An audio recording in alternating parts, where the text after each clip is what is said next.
गुरुदेव और माँ गायत्री के चरणों में कोटि कोटि नमन। आप सभी को प्रणाम। क्या परिणाम आए जब दुर्गा सप्तशती पर की गई एक रिसर्च, ब्रह्म वर्चस्व देव संस्कृति शोध सार में। आइए जानते हैं। दुर्गा सप्तशती सनातन धर्म का सर्वमान्य ग्रंथ है, जिसके आधार पर पाठ, पारायण मंत्र, शतचंडी जैसे अनुष्ठानों में भी इसके पाठ की परंपरा है। दुर्गा सप्तशती को अलग अलग कामनाओं की पूर्ति के लिए, अनिष्ट निवारण के लिए कई काम्य प्रयोग होते हैं। ज्ञान अर्जन करने वाले भक्तों के लिए इसका अपना अलग महत्व है। वहीं आर्त भक्तों के लिए तो भगवती का आंचल ही अनन्य शरण स्थली है।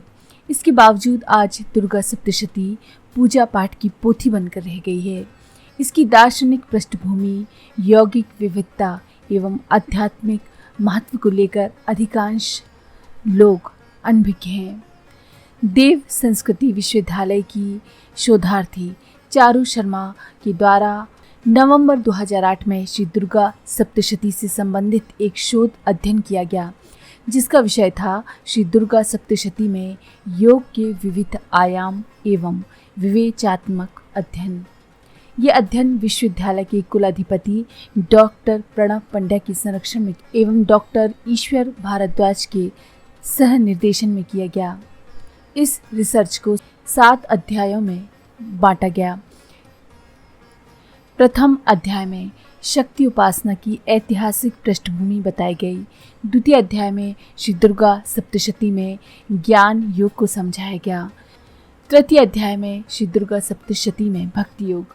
चतुर्थ अध्याय में श्री दुर्गा सप्तशती में कुंडलिनी योग। पंचम अध्याय में मंत्र योग। छठे अध्याय में श्री दुर्गा सप्तशती पर किए गए वैज्ञानिक प्रयोग एवं 7वें अध्याय में उपसंहार को प्रस्तुत किया गया। प्रथम अध्याय में वैदिक युग, उत्तर वैदिक युग, महाकाव्य, रामायण एवं महाभारत आदि के समय पर की जाने वाली शक्ति उपासना का विवेचन किया गया। द्वितीय अध्याय ज्ञान योग में ये स्पष्ट किया गया कि देवी ब्रह्म रूप हैं, जगत इनकी माया है। भगवती भगवान विष्णु तक को योग निद्रा में सुलाए हैं। इनकी दुस्तर माया का पार पाना कठिन है। श्री दुर्गा सप्तशती में ब्रह्म जगत माया जैसी ज्ञान योग की मूल अवधारणाएं माँ के इर्द गिर्द ही घूमती हैं। तृतीय अध्याय भक्ति योग में भक्ति के विविध तत्वों को समझाया गया, जैसे प्रेम, श्रद्धा, विश्वास, समर्पण आदि। इस क्रम में राजा सुरत जहाँ सकाम भक्ति के द्वारा अखंड राज को प्राप्त करते हैं, वहीं समाधि वैश्य निष्काम भक्ति के द्वारा विवेक वैराग्य में प्रतिष्ठित होते हुए अंततः परमात्मा को प्राप्त होते हैं, यानी मोक्ष को प्राप्त होते हैं। चतुर्थ अध्याय कुंडलिनी योग में श्री दुर्गा सप्तशती के विविध अध्यायों में छिपे हुए कुंडलिनी के विविध पक्षों को बताया गया है। कुंडलिनी जागरण का प्रथम रूप प्राणोत्थान माना गया है और दूसरा रूप प्रकाशमयी अवस्था की प्राप्ति। श्री दुर्गा सप्तशती में कुंडलिनी जागरण की जिस विधि का सूक्ष्म विवेचन मिलता है, उसमें ये मूलाधार से जागते हुए प्राणोत्थान के साथ वासना का रूपांतरण करती हुई मणिपुर और अनाहत को पार करती हुई आज्ञा चक्र से आगे प्रकाशमय अवस्था की ओर बढ़ती है और सहस्त्र सार चक्र में ज्ञान और आनंद की पूर्ण अवस्था में प्रतिष्ठित होती है। श्री दुर्गा सप्तशती में सीधे सीधे इन चक्रों का जिक्र तो नहीं मिलता, किंतु इनकी जागरण होने पर कैसी अवस्थाओं का निर्माण होता है उसका वर्णन किया गया है। पंचम अध्याय मंत्र योग में श्री दुर्गा सप्तशती के प्रत्येक श्लोक को मंत्रमय माना गया है और मंत्र का प्रकार माला मंत्र के रूप में स्वीकार किया गया है। बीज मंत्र भी इसमें यत्र तत्र बिखरे मिलते हैं। दुर्गा सप्तशती को मांत्रिक ग्रंथ कहा गया है। इसमें विनियोग के 5 अंग, ऋषि, छंद, देवता, बीज और तत्व के बिना मंत्र को अधूरा माना गया है।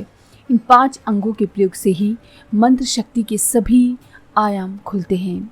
इस तरह दुर्गा सप्तशती के तीनों चरित्रों का विनियोग जीवन के समग्र उत्कर्ष एवं उन्नयन को ध्यान में रखकर किया गया है। अब आते हैं 6वें अध्याय की ओर। छठवें अध्याय में श्री दुर्गा सप्तशती के पाठ एवं मंत्र जप के मनोवैज्ञानिक प्रभावों को जानने के लिए प्रयोगात्मक अध्ययन किया गया, जिसमें देव संस्कृति विश्वविद्यालय से आकस्मिक रूप से 20 से लेकर 24 वर्ष के 60 विद्यार्थियों का चयन किया गया। उनको 3 समूहों में 3 ग्रुप में बांटा गया। पहले ग्रुप को 1 महीने तक विनियोग एवं न्यास विधि के साथ 11 नवार्ण मंत्र का जप कराया गया और दूसरे समूह को नवार्ण मंत्र संपुटित सप्त श्लोकी दुर्गा पाठ कराया गया। तीसरे ग्रुप को सबसे पहले विनियोग न्यास के बाद 1 माला नवार्ण मंत्र, फिर पाठ एवं अंत में पुनः 1 माला नवार्ण मंत्र कराया गया। इस प्रयोग में प्रयोज्यों के प्रारंभिक एवं अंतिम परीक्षण किए गए, जिसमें 8 स्टेट प्रश्नावली का प्रयोग किया गया, जिसमें विद्यार्थियों की चिंता, अवसाद, अपराध बोध, थकान, प्रतिगमन, बहिर्मुखता, उत्तेजना एवं तनाव स्तर का परीक्षण किया गया। आइए अब जानते हैं इन विद्यार्थियों पर दुर्गा सप्तशती करने का क्या प्रभाव पड़ा। तीनों बच्चों के जो ग्रुप्स थे उनमें बहिर्मुखता के अतिरिक्त 7 मनोवैज्ञानिक अवस्थाओं के स्तरों में सार्थक कमी आई एवं बहिर्मुखता स्तर में सार्थक वृद्धि देखी गई। यानी ऐसे विद्यार्थी जिन्होंने सप्तशती का पाठ किया वो एक्सट्रोवर्ट हो गए। 2 अन्य प्रायोगिक अध्ययन भी किए गए। नवार्ण मंत्र और दुर्गा सप्तशती के मंत्र का जाप करने से विद्यार्थियों की चिंता तथा भावनात्मक परिपक्वता स्तर में प्रभाव देखा गया। दूसरे प्रयोग में रात्रि सूक्त मंत्र पाठ का उच्च रक्तचाप के व्यक्तियों पर प्रभाव देखा गया। दोनों ही प्रयोगों में सम्मिलित व्यक्तियों पर प्रयोग के काफ़ी अच्छे परिणाम प्राप्त हुए। प्रयोग में शामिल व्यक्तियों की चिंता स्तर में कमी आई एवं भावनात्मक रूप से ऐसे व्यक्ति काफ़ी परिपक्व हो गए। उच्च रक्तचाप के व्यक्तियों में भी सिस्टोलिक एवं डायस्टोलिक स्तर में सार्थक रूप से कमी पाई गई।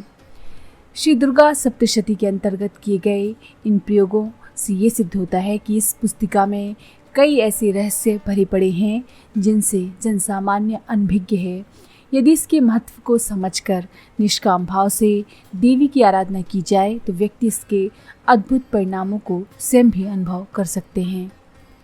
आज के लिए इतना ही।